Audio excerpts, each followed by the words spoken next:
আসসালামু আলাইকুম। শ্রমের মর্যাদা। যে জাতি যত বেশি পরিশ্রমী সে জাতি তত বেশি উন্নত। শ্রম আল্লাহ প্রদত্ত মানব জাতির জন্য এক অমূল্য শক্তি ও সম্পদ।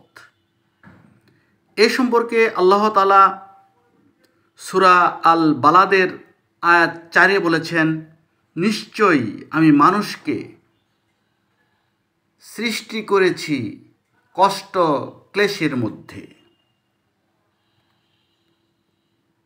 মালিক পুঁজি দিচ্ছে, শ্রমিক শ্রম দিচ্ছে। শ্রমিক মালিকের পরিবারভুক্ত। রাসূলুল্লাহ সাল্লাল্লাহু আলাইহি সাল্লাম বলেন, তোমাদের দাসরা তোমাদের ভাই। আল্লাহ তাদের তোমাদের অধীন করে দিয়েছেন। কাজেই কারো ভাই যদি তার অধীনে থাকে তবে সে যা খায় তা থেকে যেন তাকে খেতে দেয়, সে যা পরিধান করে তা থেকে যেন পরিধান করায়।